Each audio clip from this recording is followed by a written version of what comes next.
దీన్నే విఎఫ్ఆర్ నాబ్లాగ్ అంటారు. బట్ ఇక్కడ మౌంటైన్స్ చూడండి, అక్కడ సన్సెట్ అయితే చాలా బ్యూటిఫుల్ ఉంది. ఇక్కడ ఎవడో రాంగ్ గా టై చేసాను. లోపల రెడ్ లైట్ వేసుకొని అన్ని సెట్ చేసుకుంటున్నా. కొద్దిసేపు ఏరోప్లేన్ స్టార్ట్ చేసి హీట్ వచ్చే వరకు మనము గ్లౌస్ వేసుకునే ఉండాలి. ఓకే చిచ్చా, ఇవాళ మండే ఫెయిర్ బ్యాంక్స్ లోని యాంకరేజ్కి వచ్చేసినాం. నెక్స్ట్ 4-5 డేస్ ఇక్కడే. 0 షుగర్ గ్రీక్ యోగర్ట్ ఇది తినేసి లైట్ గా ఒక 1-2 బనానాస్ తిని కొంచెం ఫుడ్ ప్యాక్ చేసుకుని యూనివర్సిటీకి వెళ్ళి దాని తర్వాత ఇవాళ cross country navigation log ready చేయాలి. మనము 3 డిఫరెంట్ ఎయిర్పోర్ట్స్ లో టేక్ ఆఫ్ అండ్ ల్యాండ్ అవ్వాలి.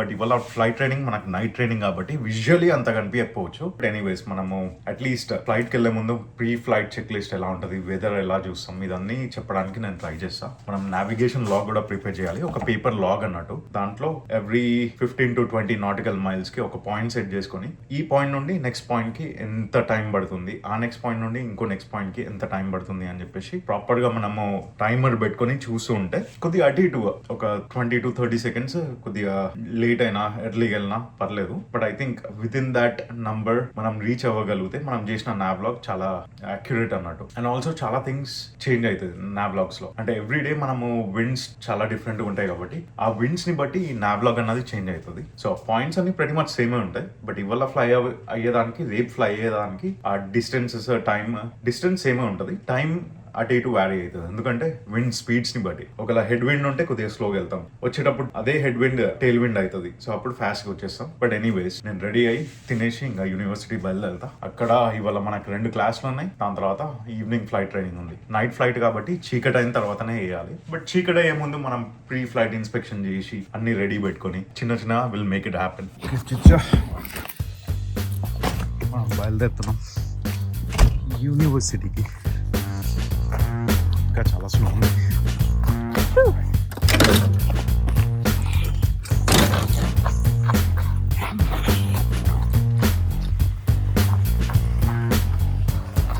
చాలా బ్రైట్ అండ్ సన్నీ ఉంది. అద్దాలు మర్చిపోయినా లోపల తీసుకొని వస్తా.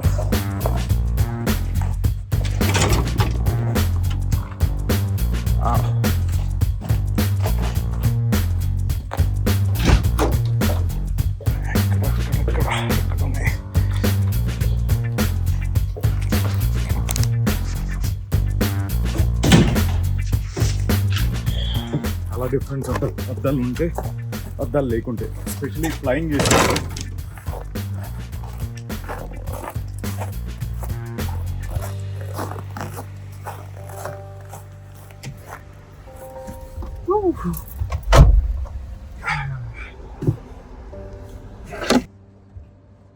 అద్దాలన్నీ ఫ్రాస్టీ ఉన్నాయి. కొద్దిగా సన్లోకి వెళ్ళాక సెట్ అయిపోతుంది. మనం పార్క్ చేసిన దగ్గర మొత్తం కొద్దిగా షేడ్ ఉంది. యాంకరేజ్ లో టెంపరేచర్స్ కొద్దిగా బెటరే ఉంటాయి కంపేర్ టు ఫెయిర్ బ్యాంక్స్ లో ఇవాళ -40 ఉన్నాయి మార్నింగ్. ఇక్కడ -15 అట్లా ఉంది. సో మచ్ బెటర్ ఇక్కడ. అండ్ ఆల్సో డే టైంలో కొద్దిగా వార్మ్ అవుతుంది ఇక్కడ.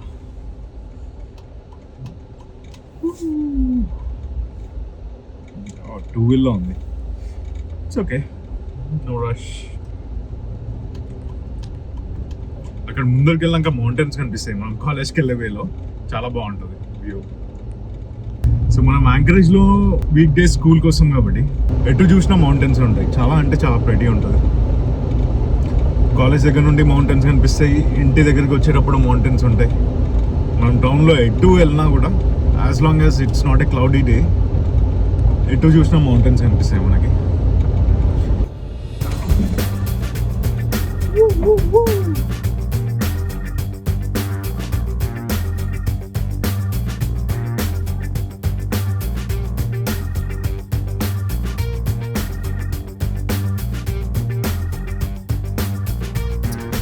ఈ మౌంటైన్స్ కూడా డిసైడ్ చేస్తుంది మనం ఫ్లై చేస్తున్నామా లేమా అని చెప్పేసి.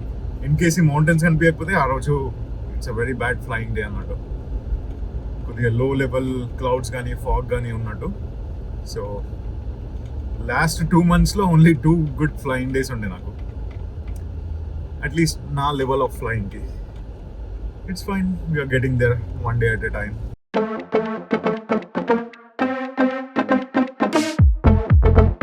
మన సిగ్నల్ పడింది ఇక్కడ. స్ట్రైట్కి వెళ్తే 1 minute తక్కువ టైంలో రీచ్ అవుతాం. బట్ లెఫ్ట్ నుండి వెళ్తున్నాం ఎందుకంటే మనకి ఇక్కడ వ్యూ మంచిగా ఉంటుంది అండ్ ఇంకా చూడడానికి థింగ్స్ ఉంటాయి. ఇది medal field airport. Municipality of anchorage maintain చేస్తుంది ఈ ఎయిర్పోర్ట్ని. కొన్ని ఎయిర్పోర్ట్స్ స్టేట్ మెయింటైన్ చేస్తాయి, కొన్ని ఫెడరల్ మెయింటైన్ ఎయిర్పోర్ట్స్ ఉంటాయి. మిలిటరీ ఎయిర్పోర్ట్స్ ఇంకా వాళ్ళు మెయింటైన్ చేసుకుంటారు. ఐసీ ఉంది కదా, 2 వీల్ డ్రైవ్లో ఉంది, సో అందుకోసం కొద్దిగా స్లిప్ అవుతుంది. పర్లేదు, ఇక్కడ ఓన్లీ 25 mph స్పీడ్ కాబట్టి చిన్నగానే వెళ్తున్నాం. సో మనకు రైట్ సైడ్లో ఉంది యాక్టివ్ ట్యాక్సీ వే అన్నట్టు, మొత్తం స్నోలో కవర్ అయింది. బట్ ఇక్కడ కూడా ఏరోప్లేన్ పార్క్ చేసి వెళ్ళిపోతారు జనాలు మొత్తం సీజన్కి.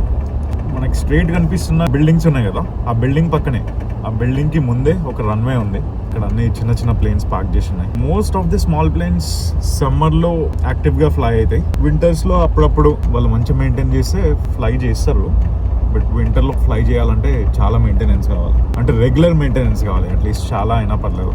మనకు అక్కడ ఒక ఏరోప్లేన్ టేక్ ఆఫ్ అవుతుంది మనం వెళ్ళే రన్వే మీద నుండి. అక్కడ ఒక రన్వే ఉంది, ఆ ప్లేన్ టేక్ ఆఫ్ అయింది కదా, లెఫ్ట్ సైడ్ ఒక రన్వే ఉంది, ముందర ఒక రన్వే ఉంది. ఈ స్టాప్ సైన్ యాక్టివ్ ట్యాక్సీ వే అన్నట్టు. అప్పుడప్పుడు ఈ గేట్ లోపల నుండి బయటకి ప్లేన్స్ వస్తూ ఉంటాయి. చాలా ప్రెటీ కూల్ ఉంటుంది చూడడానికి. సో మనం కాలేజ్ దగ్గరికి ఆల్మోస్ట్ వచ్చేసినాం. ఇక్కడ చుట్టూ మొత్తం లెఫ్ట్ అండ్ రైట్ చిన్న చిన్న టూరిజం కంపెనీస్ ఉంటాయి, లేదంటే ట్రాన్సిట్ కంపెనీస్ ఉంటాయి. వాళ్ళు చిన్న విలేజెస్కి కార్గో షిప్ చేస్తారు, లేదు అంటే జనాల్ని ప్యాసింజర్స్ని క్యారీ చేస్తారు. మన యూనివర్సిటీ నుండి కనిపించే వ్యూ ఇది. మౌంటైన్స్ చాలా ప్రెటీ ఉంటుంది, ఎటు చూసినా మౌంటైన్సే ఉంటాయి ఇటు సైడ్. కొన్ని హెలికాప్టర్ టూర్స్ ఉన్నాయి ఇక్కడ, కొన్ని ఫిక్స్ వింగ్ అంటే చిన్న ఏరోప్లేన్స్, ఆ చిన్న ఏరోప్లేన్ టూర్స్ కూడా ఉంటాయి.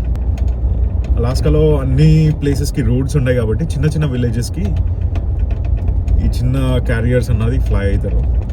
వచ్చేసినాం మనం కాలేజ్కి. దీన్నే బిఎఫ్ఆర్ నాబ్లాగ్ అంటారు. సో ఇక్కడ మన చెక్ పాయింట్స్ రాసి మనం ఏ కోర్స్లో ఫ్లై అవుతున్నాం, 030నా 070నా అట్లా, ఆల్టిట్యూడ్ అంటే 2500 ఫీట్లో వెళ్తున్నామా, 5000 10,000 ఫీట్లో వెళ్తున్నామా, విండ్ ఏ డైరెక్షన్ నుండి వస్తుంది, టెంపరేచర్స్ ఇవన్నీ దాంట్లో నోట్ డౌన్ చేసి, మన ground speed, true air speed ఇవన్నీ క్యాల్కులేట్ చేసి, ఒక పాయింట్ నుండి ఇంకో పాయింట్కి వెళ్ళేటప్పుడు ఆ నెక్స్ట్ ఎయిర్పోర్ట్లో ఉన్న రేడియో స్టేషన్ ఫ్రీక్వెన్సీ ఏంటి, ఇక్కడ ఆల్టిమీటర్ సెట్టింగ్ ఏంటి, ఇవన్నీ ముందే చూసుకొని దీంట్లో ఫిల్ చేసి రెడీ పెట్టాలి.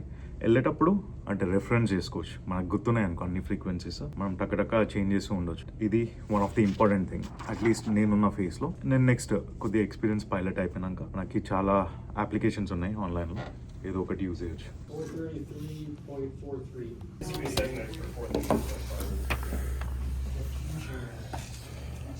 చాలా స్టఫ్ క్యారీ చేస్తున్నా. నా పైలట్ బ్యాగ్, దాని తర్వాత ఇది సెంట్రీ అంటారు, అది మనకు ట్రాఫిక్ చూపిస్తూ ఉంటుంది. రైట్ ది క్యాన్, ఇది cross country survival bag. But ఇక్కడ మౌంటైన్స్ చూడండి, అక్కడ సన్సెట్ అయితే చాలా బ్యూటిఫుల్ ఉంది. ఇవన్నీ పట్టుకొని బ్లాగ్ చేయలేను, అందుకోసం వెళ్ళి ఏరోప్లేన్ దగ్గర సెటిల్ అయ్యి దాని తర్వాత మాట్లాడతాం. ప్రీ ఫ్లైట్ ఇన్స్పెక్షన్ చేయాలి. ఇక్కడ పిల్లో పెట్టేసిన సపోర్ట్ ఉంటుంది, క్రాస్ కంట్రీ కదా. ఈ క్యాన్స్ అన్ని వెనకలేకపోతాయి.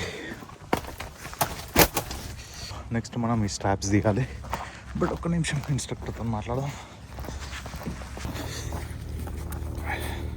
ఇక్కడ ఎవడో రాంగ్గా టై చేసాడు. యాక్చువల్లీ ఆ 3rd నాట్ అన్నది లేదు, ఇది జస్ట్ ఇది బయటకని ఇట్లా అంటే వచ్చేస్తుంది. బట్ స్టిల్ చాలా స్ట్రాంగ్గా హోల్డ్ చేస్తుంది లాక్ చేసినప్పుడు. ఇక్కడ ఇంకోటి ఉంది టేల్ దగ్గర, ఈ నాట్ కరెక్ట్ కాదు, వాడు లాక్ చేయడానికి అది చేసిండు, కానీ ఇది చాలా లూజ్గా టై చేసిండ్రు.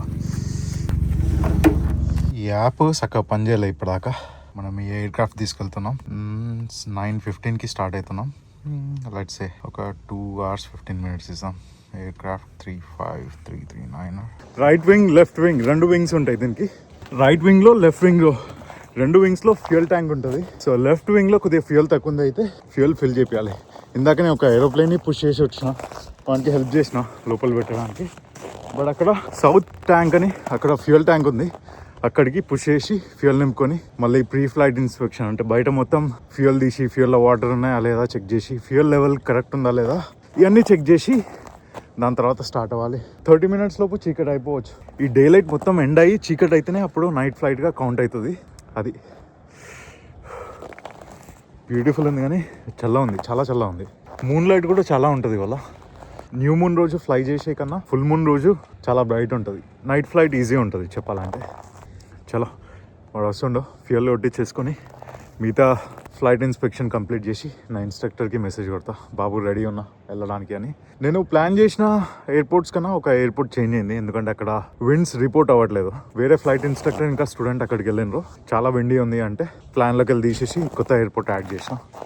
It's fine, it should be fine. లోపల రెడ్ లైట్ వేసుకొని అన్నీ సెట్ చేసుకుంటున్నా. పేపర్ వర్క్ మొత్తం రెడీ ఉంది. కొద్దిసేపు ఏరోప్లేన్ స్టార్ట్ చేసి హీట్ వచ్చే వరకు మనము గ్లౌస్ వేసుకునే ఉండాలి. చాలా చల్ల ఉంది కదా.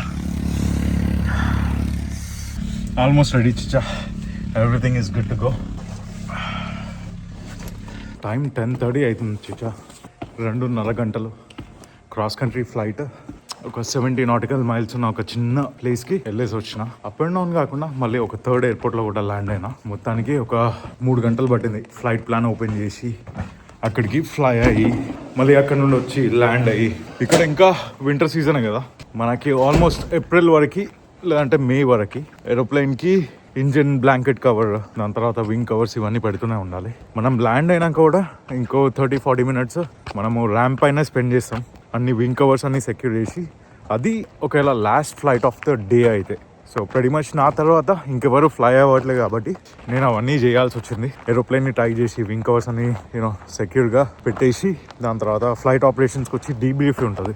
పైలట్ డీబ్రీఫ్ అంటే ఫ్లైట్ ఎట్లా అయింది మనది, ఏం నేర్చుకున్నాం, ఇంకా ఏం ఇంప్రూవ్ చేసుకోవాలి అన్న దాని మీద చిన్న డిస్కషన్ అన్నట్టు. క్రాస్ కంట్రీ ఫ్లయింగ్ కాబట్టి ప్రతి మచ్ చిల్లే ఉండే. Overall it's very good. Just మన ఎయిర్ స్పేస్ దాటేంత వరకు కొద్దిగా కాషియస్ ఉండాలి. దాటిన తర్వాత I think it's a straight flight కాబట్టి ఆ పవర్ సెట్టింగ్స్, క్రూజ్ కాన్ఫిగరేషన్ ఇవన్నీ కొద్దిగా అటు ఇటుగా అంటే ట్రై చేయొచ్చు. ఇంతవరకు తెలియని థింగ్స్ ఏదన్నా అరే నువ్వు ట్రై చేద్దాం అనుకున్నావు కానీ కరెక్ట్ ఎయిర్ స్పేస్ లో ఉన్నప్పుడు ఇఫ్ సంథింగ్ గోస్ రాంగ్ అంటే ఆల్టిట్యూడ్ బస్ చేయడమో లేదంటే వాడు ఒక కోర్స్ ఇస్తారు. సెక్యూర్ ఎయిర్ స్పేస్ లో ఏంటంటే ఎయిర్ ట్రాఫిక్ కంట్రోల్ లో చెప్పిన డైరెక్షన్స్ మనం ఫాలో అవ్వాలి అండ్ ఆల్టిట్యూడ్ బస్ చేయలేము. సో వాళ్ళు చెప్పిన ఆల్టిట్యూడ్ లోనే ఫ్లై అవ్వాలి. సో ఇవన్నీ కన్సిడర్ చేసుకుని కొద్దిగా చిన్న భయం ఉంటుంది ఆ ఎయిర్ స్పేస్ లోపల ఉన్నప్పుడు. వాళ్ళు అబ్జర్వ్ చేస్తున్నారు మనం అంటే క్రాస్ కంట్రీలో ఉన్నప్పుడు కూడా వాళ్ళు చూస్తూ ఉంటారు. బట్ దల్ బి లైక్ ఓకే చుట్టుపక్కల ఎవరు లేరు కదా, ఈస్ ట్రైంగ్ టు ఎక్స్ప్లోర్, ఇంకా కొద్దిగా నేర్చుకుంటున్నా అని చెప్పేసి వాళ్ళు అర్థం చేసుకుంటారు. మరి స్టీప్ డైవ్స్ చేయకుండా జస్ట్ ఒక 100-200 ఫీట్ కిందికి మీదికి ఆల్టిట్యూడ్ డీవియేట్ అవుతున్నప్పుడు ఇట్స్ అ గుడ్ థింగ్. చాలా నేర్చుకునే విషయాలు ఉంటాయి అక్కడ ఆ క్రాస్ కంట్రీ ఫ్లైట్లో. చాలా టైర్డ్ ఉన్నా చేసా, వెళ్ళి రెస్ట్ తీసుకుంటా. రేపు ఇన్ కేస్ వెదర్ మంచిగా ఉంటే మళ్ళీ డేలో క్రాస్ కంట్రీ ఫ్లైట్ చేస్తాం. ఇవాళ నైట్ నేను ప్రతి మచ్ ఫ్లై అయ్యే ముందు కొద్దిగా రికార్డ్ చేసినా కానీ ఫ్లైట్లో అసలు రికార్డ్ చేయలే, ఎందుకంటే నైట్ ఫ్లైట్ అంటే చాలా కాషియస్ ఉండాలి. అండ్ మనది ఇప్పుడిప్పుడే స్టార్టింగ్ కాబట్టి ఇట్స్ ఓకే, చాలా టైం ఉంది. Yeah anyways take care, see chess.